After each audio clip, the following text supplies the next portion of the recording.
সে তোমাকে ঠকিয়েছে, মাঝপথে তোমার হাতটা ছেড়ে দিয়ে অন্য কারোর হাত ধরেছে। আর তুমি তুমি এখন ভাবছো পৃথিবীটা শেষ হয়ে গেছে। আয়নার সামনে দাঁড়িয়ে নিজের লাল চোখ দুটো দেখছো আর ভাবছো, কেন কেন আমার সাথেই এমন হলো? আমি তো সবটা উজাড় করে দিয়েছিলাম, তাহলে প্রতিদানে এই চরম অপমান আর বিশ্বাসঘাতকতা কেন পেলাম?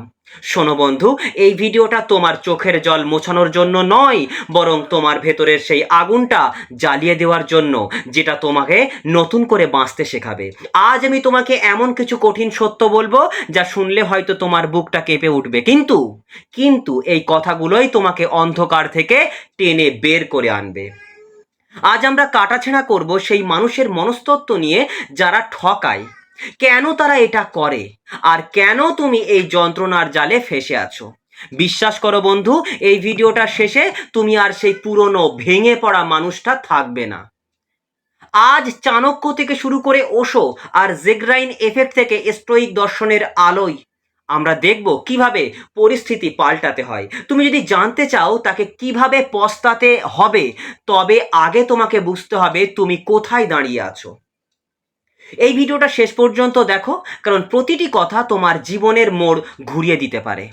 কথা দিচ্ছি আমি, ভিডিও শেষ হওয়ার পর তোমার মনে আর কোনো সংশয় থাকবে না। তো প্রথমেই আমাদের জানা দরকার, কেন সে তোমাকে ঠকালো। তুমি হয়তো ভাবছো তোমার ভালোবাসায় কোনো খামতি ছিল। তুমি হয়তো ভাবছো তুমি যদি আরও একটু ভালো হতে, আরও একটু বেশি সময় দিতে, তবে হয়তো সে যেত না। ভুল, একদম ভুল। মনোবিজ্ঞানী হেলেন ফিশার প্রেমের ওপর অনেক গবেষণা করেছেন। তিনি দেখিয়েছেন মানুষের মস্তিষ্ক যখন প্রেমে পড়ে তখন সেখানে ডোপামিন আর অক্সিটোসিনের বন্যা বয়ে যায়। কিন্তু যারা ঠকায় তাদের মস্তিষ্কে এই রাসায়নিক খেলাটা একটু অন্যরকম। তারা ভালোবাসা খোঁজে না, তারা খোঁজে নতুনত্ব। তারা আসলে কোনো মানুষকে ভালোবাসে না, তারা ভালোবাসে সেই সাময়িক উত্তেজনাকে যা নতুন কেউ দিলে তারা পায়। ধরো, একটা ছোট ছেলের কথা ভাবো। তার কাছে একটা দামি খেলনা আছে, সে সেটা নিয়ে খুব খুশি ছিল। কিন্তু হঠাৎ সে পাশের বাড়ির ছেলের হাতে একটা সস্তা কিন্তু নতুন রঙের অন্য খেলনা দেখলো। সে তার দামি খেলনাটা ফেলে দিয়ে ওই সস্তা খেলনাটার পেছনে ছুটলো। এখানে খামতি কিন্তু খেলনাটার ছিল না, খামতি ছিল ওই ছেলেটার মানসিকতায়। যে তোমাকে ঠকিয়েছে সে আসলে ওই ছোট ছেলেটার মতোই অপরিণত। সে তোমার মূল্য বোঝেনি, কারণ তার সেই যোগ্যতাই নেই। এখানেই আসে জেগ্রাইন এফেক্ট। তুমি কেন তাকে ভুলতে পারছো না বলো তো? কেন বারবার তার কথা মনে পড়ছে? মনোবিজ্ঞানী ব্লুমা জেগ্রাইন বলেছিলেন, মানুষের মস্তিষ্ক অসম্পূর্ণ কাজ বা ঘটনাকে বেশি মনে রাখে। যেহেতু তোমাদের সম্পর্কটা একটা সুন্দর সমাপ্তি পায়নি, সেহেতু তোমাকে মাঝপথে ফেলে দেওয়া হয়েছে। তাই তোমার মস্তিষ্ক এই অসম্পূর্ণ ঘটনাটাকে বারবার তোমার সামনে নিয়ে আসছে। আর এটাকে ভালোবাসা ভেবো না বন্ধু, এটা তোমার মস্তিষ্কের একটা মেকানিজম মাত্র। চাণক্য তার নীতিশাস্ত্রে খুব পরিষ্কার করে বলেছেন, সাপের যেমন বিষ থাকে, তেমনি কিছু মানুষের স্বভাবে বিষ থাকে। সেই সাপকে দুধ খাইয়ে পুষলেও সে একসময় ছোবল দেবেই দেবে। তুমি ভাবছো তুমি তাকে অনেক যত্ন করেছো, তাই সে তোমাকে কামড়াবে না। এটা তোমার বোকামি। একটা বিশ্বাসঘাতক মানুষের স্বভাবই হলো সুযোগ বুঝে আঘাত করা। সে তোমাকে ঠকায়নি, সে আসলে নিজের স্বরূপ প্রকাশ করেছে। এতে তোমার লজ্জা পাওয়ার কিছু নেই, লজ্জা হওয়া উচিত তার। তুমি হয়তো এখন ভাবছো, সে কি আমার কথা একবারও ভাবে না? সত্যি কথাটা শুনবে? বুকের দম আছে সত্যি কথাটা শোনার? তাহলে শোনো বন্ধু, সে যখন অন্য কারোর সাথে হাসছে তখন সে তোমার কথা ভাবছে না, তোমার কথা মোটেই ভাবছে না। আর এটাই হলো চরম বাস্তব। তুমি এখানে বসে তার জন্য চোখের জল ফেলছো, আর সে হয়তো নতুন কাউকে নিয়ে পরিকল্পনা করছে নতুন জীবনের। এই সত্যটা যত তাড়াতাড়ি গ্রহণ করবে, তত তাড়াতাড়ি তুমি পস্তানোর রাস্তা তৈরি করতে পারবে। কিন্তু মানুষ কেন পস্তায়? তারা কি এমনি এমনি পস্তাবে? না না না। ওশো বলেছিলেন, যদি তুমি কারোর ওপর নির্ভরশীল হও, তবে তুমি তাকে তোমার মালিক বানিয়ে দিলে। তুমি আজ ভেঙে পড়েছো কারণ তুমি তোমার সুখের চাবিকাঠিটা ওই মানুষটার হাতে দিয়ে দিয়েছো। এটাই বাস্তব। সে চলে গেছে আর তোমার চাবিকাঠিটাও সাথে নিয়ে গেছে। এখন তুমি তালাবদ্ধ ঘরে অন্ধকারে বসে আছো। এবার একটু বাস্তবসম্মতভাবে চিন্তা করো তো, তুমি তাকে কেন পস্তাতে দেখতে চাও? কারণ তোমার মনে তীব্র যন্ত্রণা, তুমি চাও সে বুঝুক সে কি হারিয়েছে। কিন্তু তুমি যদি এই ভাঙা অবস্থায় থাকো, তুমি যদি দেবদাস হয়ে ঘুরে বেড়াও, তবে সে কখনোই পস্তাবে না। বরং সে যখন তোমাকে ওই অবস্থায় দেখবে, ভেঙে পড়া অবস্থায় দেখবে, সে মনে মনে ভাববে ভালোই হয়েছে ওর মতো একটা দুর্বল মানুষকে ছেড়ে এসেছি। মানুষের মনস্তত্ত্ব বলে আমরা কেবল সেই জিনিসের জন্য আফসোস করি যা আমাদের কাছে দামি ছিল। তুমি যদি নিজেকে সস্তা বানিয়ে ফেলো, তুমি যদি বারবার তাকে ফোন করো, মেসেজ করো, কান্নাকাটি করো, তবে তুমি নিজেকে আরো সস্তা করে দিচ্ছ। সে ভাবছে আরে এ তো আমার পায়ের নিচে পড়ে আছে, একে যখন খুশি ফিরে পাবো। এই মানসিকতা থেকে তাকে বের করতে হবে। স্টোইক দর্শন বলে যে জিনিস তোমার নিয়ন্ত্রণে নেই তা নিয়ে তুমি মাথা বা চিন্তা করো না। সেটা চিন্তা করা নামে মূর্খামি। ওই মানুষটার মন পরিবর্তন করা তোমার নিয়ন্ত্রণে নেই, কিন্তু নিজের জীবন গঠন করা তোমার নিয়ন্ত্রণে আছে। তুমি এখন এই কষ্টের সাগরে হাবুডুবু খাচ্ছ, কেন জানো? কারণ তুমি ওই মানুষটাকে তোমার জীবনের কেন্দ্রবিন্দু বানিয়ে ফেলেছিলে, তোমার কোনো নিজস্ব জগৎ ছিল না। আমরা কেন অন্ধ হয়ে যাই বলো তো? কেন অন্ধটা হয়ে যায়? কেন সামনের সত্যটাকে আমরা বুঝতে পারি না? জানতে চাও? তাহলে কান খুলে শুনে নাও বন্ধু। তুমি যখন প্রেমে পড়েছিলে তখন তুমি তার দোষগুলো দেখতে পাওনি, আর এটাকে বলে হেলো এফেক্ট। সে হয়তো তোমাকে আগেও ছোট ছোট মিথ্যা বলেছে, ছোট ছোট অবহেলা করেছে, কিন্তু তুমি সেগুলোকে ভালোবাসার দোহাই দিয়ে এড়িয়ে গেছো।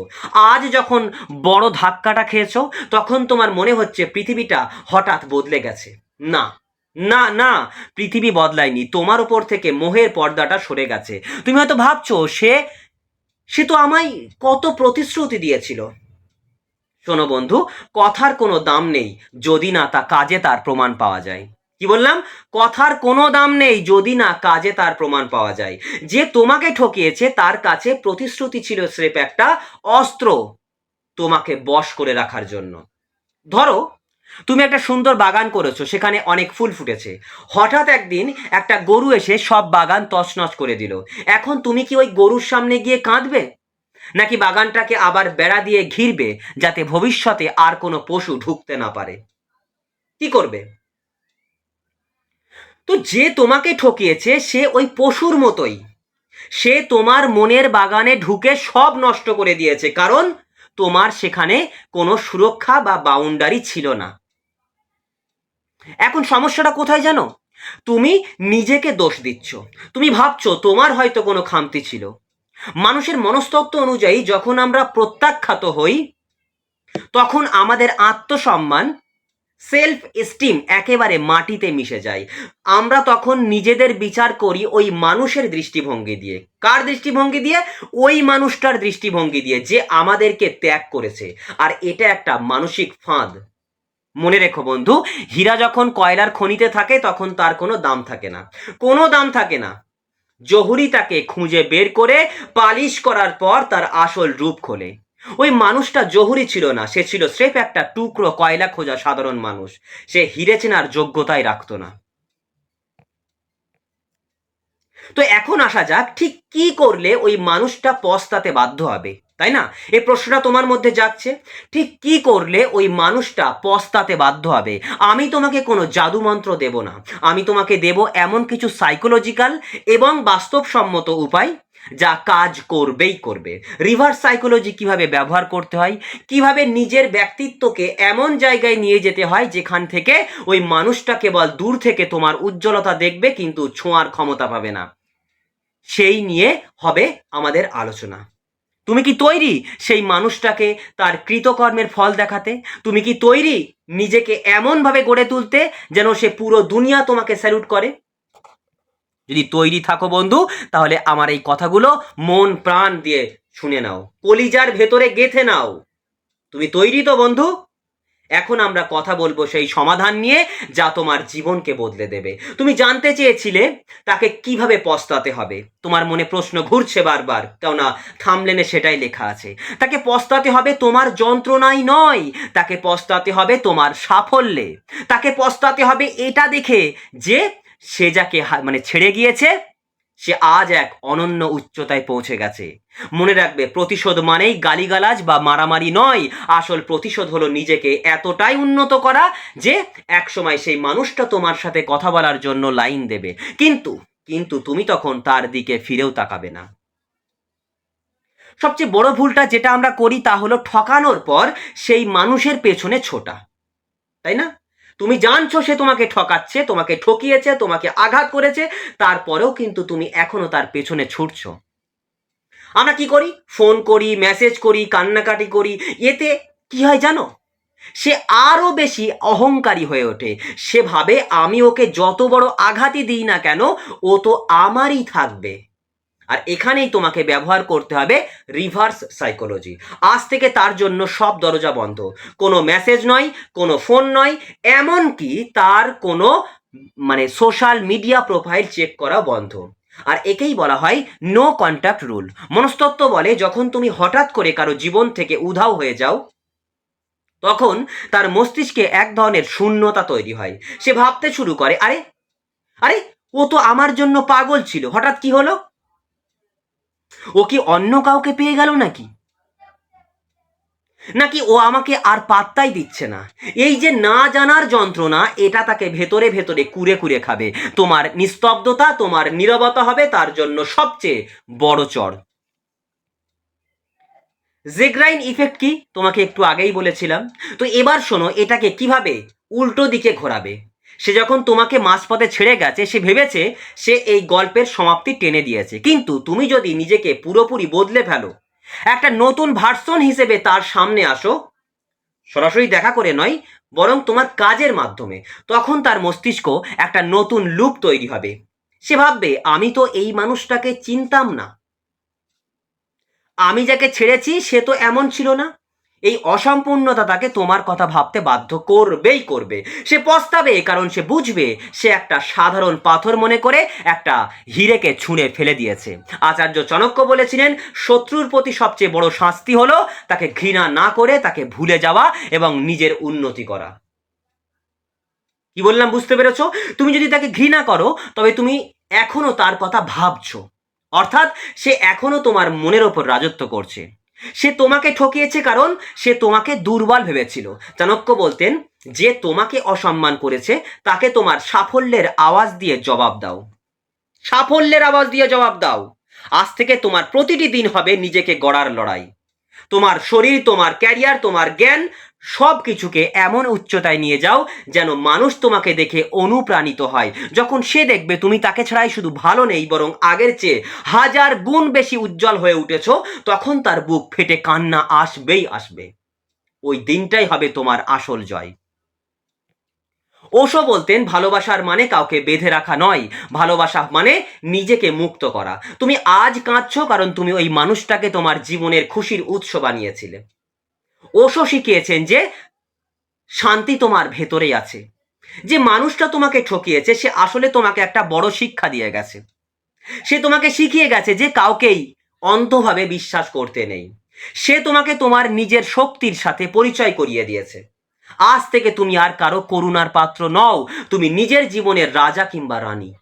যখন তুমি নিজের সাথে নিজে খুশি থাকতে শিখবে, তখন কোনো বিশ্বাসঘাতক তোমাকে আর স্পর্শ করতে পারবে না, কখনোই পারবে না। মার্কাস অ্যারেলিয়াস বা সেনেকার মতো স্টোইক দার্শনিকরা বলতেন, বাইরের ঘটনা তোমাকে কষ্ট দিতে পারে না যদি না তুমি তাকে অনুমতি দাও। সে তোমাকে ঠকিয়েছে, এটা একটা ঘটনা, কিন্তু তুমি কষ্ট পাবে কিনা সেটা তোমার সিদ্ধান্ত। ধরো একটা পাথরকে যদি তুমি লাথি মারো, পাথরের কি লাগবে? না, কারণ পাথর তার ভেতরে স্থির। তোমাকে আজ ওই পাথরের মতো হতে হবে বন্ধু, কান খুলে শুনে নাও। তোমাকে আজ ওই পাথরের মতো হতে হবে।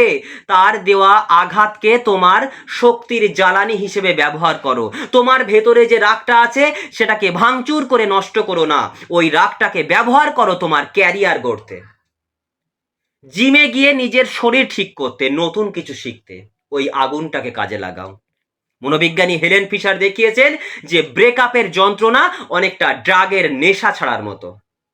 তোমার মস্তিষ্ক ওই মানুষটার সঙ্গ চাইছে, ডোপামিন চাইছে, কিন্তু তোমাকে এই নেশা ছাড়তে হবে। তুমি যখন নতুন কোনো কাজে মন দেবে, নতুন মানুষের সাথে মিশবে, তখন তোমার মস্তিষ্ক নতুন ডোপামিন সোর্স খুঁজে পাবে, নতুন করে ডোপামিন অন্য সাইড থেকে আসবে। মনে রাখবে, সে তোমাকে ঠকিয়েছে কারণ তার ভেতরের ভ্যালু বা মূল্যবোধের অভাব ছিল। একটা সস্তা মানুষ কখনো দামি জিনিসের কদর করতে পারে না। সে হয়তো এখন অন্য কারোর সাথে আসে, কিন্তু অন্য কারোর সাথে আছে, কিন্তু মনে রেখো বন্ধু, যে মানুষটা তোমাকে ঠকাতে পেরেছে সে তাকেও ঠকাবে, কারণ চরিত্র সহজে বদলায় না। তুমি আজ মুক্তি পেয়েছো এক পাপিষ্টের হাত থেকে, এটাই তোমার সবচেয়ে বড় পাওনা। তো আমি তোমাকে 100% গ্যারেন্টি দিয়ে বলছি বন্ধু, তুমি যদি আজ থেকে এই কথাগুলো মেনে চলো, তবে সেই মানুষটা পস্তাতে বাধ্য। কেন? কারণ মানুষের প্রকৃতি হলো, সে যা হারায় তার মূল্য তখন বোঝে যখন সে দেখে ওই জিনিসটা অন্য কোথাও আরো সুন্দরভাবে বিকশিত হচ্ছে, অন্য কোথাও চলে গেছে। যখন সে দেখবে তুমি আর তার জন্য কাঁদছো না, তুমি তোমার জীবনে সফল, তুমি হাসি খুশিতে আছো, তোমার জীবনে তার কোনো অস্তিত্ব নেই, তখন তার ইগোতে এত বড় ধাক্কা লাগবে, সে সামলাতেই পারবে না। সে আয়নার সামনে দাঁড়িয়ে নিজেকে বারবার প্রশ্ন করবে, আমি কি তবে ভুল করলাম? আমি এত বড় ভুল করলাম? ও তো আমাকে ছাড়াই অনেক ভালো আছে। এই অনুশোচনা তাকে সারা জীবন দগ্ধ করবে, জ্বলন্ত আগুনে দগ্ধের মতো দগ্ধ করবে। দেখে নিও, মিলিয়ে নিও বন্ধু। অনেক হয়েছে চোখের জাল ফেলা, অনেক হয়েছে বালিশ ভেজানো, এবার উঠে দাঁড়াও। অন্ধকার ঘরের কোণে বসে থেকে তাকে পস্তাতে বাধ্য করা যাবে না। তাকে পস্তাতে বাধ্য করতে হলে তোমাকে রোদ্দুরে বেরোতে হবে, তোমাকে প্রমাণ করতে হবে যে তুমি ছিলে এক সম্পর্কের সবচেয়ে দামি একটা সম্পদ। আজ এই ভিডিওটি শেষ করার পর নিজের কাছে একটা প্রতিজ্ঞা করো, আয়নার সামনে গিয়ে দাঁড়াও আর নিজের চোখের দিকে তাকিয়ে বলো, আজ থেকে আমি আর কারো জন্য এক ফোঁটাও চোখের জল ফেলবো না। যে আমার জন্য যতটুকু করবে, যে আমাকে নিয়ে 1 মিনিট ভাববে, আমি তাকে নিয়ে 5 মিনিট ভাববো। যে আমার জন্য 5 ফোঁটা চোখের জল ফেলবে, আমি তার জন্য 10 ফোঁটা চোখের জল ফেলবো। কিন্তু কখনোই ওই মানুষটার জন্য চোখের জল ফেলবে না, যে আমাকে হারিয়েছে সে সস্তা কিছু পেয়েছে, আর আমি যা হারিয়েছি তা ছিল একটা আবর্জনা। এটা মনে রেখো। আজ থেকে আমার নতুন জন্ম হলো। আয়নার সামনে দাঁড়িয়ে এই কথাগুলো বলো। শোনো বন্ধু, জীবনটা তোমার, এক আধটা মানুষ এসে জীবনটা তছনছ করে দিয়ে যাবে, এটা হতে দিও না। তুমি জন্মছো এক মহৎ উদ্দেশ্যে, তোমার স্বপ্নগুলোকে ধুলোয় মিশিয়ে দিও না। আজ থেকেই কাজে লেগে পড়ো, নিজেকে এতটাই যোগ্য করে তোলো যেন একদিন ভাগ্যও বলতে বাধ্য হয়, হ্যাঁ তুমি শ্রেষ্ঠ। তাই ভিডিওটি যদি তোমার মনে সামান্যতম আশার আলো জ্বালিয়ে থাকে, তবে কমেন্ট বক্সে লিখে জানাও, আমি আজ থেকে পাল্টে যাব। আমি তৈরি বন্ধু, আমি তৈরি। তো একবার চোখটা বন্ধ করো। হ্যাঁ, একবার চোখটা বন্ধ করো। একবার বুক ভরে একটা লম্বা শ্বাস নাও, আর ধীরে ধীরে শ্বাসটা ছাড়ো। কেমন লাগছে আমাকে কমেন্টে জানিও। বুকের বাঁ দিকে চেপে থাকা সেই জগদ্দল পাথরটা কি আগের চেয়ে একটু হালকা মনে হচ্ছে না? অবশ্যই হবে, তুমি ট্রাই করে দেখো। বন্ধু, আজ তোমাকে আমি পৃথিবীর সবচেয়ে বড় খুশির খবরটা দিতে চাই। যে মানুষটা তোমাকে ঠকিয়েছে, সে আসলে তোমার জীবন ধ্বংস করতে আসেনি, সে তোমাকে এক দম বন্ধ করা খাঁচা থেকে মুক্তি দিয়ে গেছে। হ্যাঁ, ঠিক শুনছো, চূড়ান্ত মুক্তি দিয়ে গেছে। একটু ভেবে দেখো তো, সারা জীবন এমন একটা মানুষের সাথে কাটাতে হলে তোমার কি করুণ অবস্থায় না হতো? যে তোমার মতো একটা হীরের টুকরো মানুষকে চিনতেই পারলো না, যার কাছে তোমার নিঃস্বার্থ ভালোবাসার কোনো দামই ছিল না। ওপরওয়ালা বা প্রকৃতি, তুমি যাকে বিশ্বাস করো, সে নিজের হাতে তোমার জীবনের বাগান থেকে ওই বিষাক্ত আগাছাটা উপড়ে ফেলে দিয়েছে। এর চেয়ে বড় আশীর্বাদ, এর চেয়ে আনন্দের কথা আর কি হতে পারে বলো? তুমি তো বেঁচে গেছো, তোমার তো আজ আনন্দে মিষ্টি বিতরণ করা উচিত। তাই আজ থেকে তোমার জীবনে আর কোনো মানুষ বা আর কোনো পিছুটান নেই, আর কোনো লাস্ট সিন চেক করার টেনশন নেই, আর করো মেসেজের উত্তর দেওয়ার জন্য ঘন্টার পর ঘন্টা বোকার মতো অপেক্ষা করার নেই। তুমি আজ থেকে স্বাধীন, তুমি ফ্রিডম, তুমি মুক্ত, বিশাল আকাশের ওই উড়ন্ত পাখির মতো আজ তোমার ডানা মেলার দিন। আমি জানি এই মুহূর্তে ভিডিওটা দেখতে দেখতে তোমার ঠোঁটের কোণে একটু ছোট্ট সুন্দর হাসি ফুটে উঠেছে, আর তোমার মনের ভেতর দিয়ে একটা শান্তির হাওয়া বয়ে গেছে, তাই না? এই হাসিটাই তোমার আসল জয়, এই তৃপ্তিটাই প্রমাণ করছে যে তুমি তোমার জীবনের সবচেয়ে বড় সমস্যার সমাধান করে আজই সমাধান পেয়ে গেছো। তুমি বুঝে গেছো যে তোমার সুখের চাবিকাঠি অন্য কারোর পকেটে নেই, সেটা তোমার নিজের হাতের মুঠোয়। নিজেকে আর কোনোদিন দুর্বল ভেবো না। তুমি তো সেই কাঁচা লোহা, যাকে বিশ্বাসঘাতকতার আগুনে পুড়িয়ে আজ এক মজবুত ইস্পাত তৈরি করা হলো। আজ রাতে যখন তুমি ঘুমাতে যাবে তখন আর বালিশ ভিজিয়ে চোখের জল নয়, বরং বুক ভরা একটা তৃপ্তির হাসি নিয়ে ঘুমাবে। কারণ তুমি জেনে গেছো কাল সকালে নতুন সূর্যটা শুধু তোমার জন্য উঠবে। তোমার সাফল্যের নতুন গল্পের প্রথম পাতাটা কাল থেকে লেখা হতে চলেছে। তো ভিডিওটি শেষ করার আগে কমেন্ট বক্সে বুক ঠুকে শুধু একটা কথা লিখে যাও, বুকটা ঠুকে একটা কথা লিখে যাও বন্ধু, আমি মুক্ত, আমি স্বাধীন, আমার সমস্যার সমাধান আমি নিজেই। কি লিখবে? আমি মুক্ত, আমি স্বাধীন, আমার সমস্যার সমাধান আমি নিজেই। আমি হাসবো আর জিতে দেখাবো। ব্যাস, কমেন্ট বক্সে বুকটা ঠুকে একটু লিখে যাও কথাটা, আর তারপর দেখো তোমার ভেতরে কেমন একটা জাদুকরী শক্তির জন্ম নেয়। হাসি মুখে বাঁচো বন্ধু, কারণ এই সুন্দর জীবনটা একান্তই তোমার, একান্তই তোমার। তোমার এই অমূল্য হাসিটা কেড়ে নিতে পারবে না কেউ। যাও বন্ধু যাও, পৃথিবী তোমার জন্য অপেক্ষা করছে, জয় তোমার হবেই, কেউ আটকাতে পারবে না, কেউ আটকাতে পারবে না বন্ধু, যাও।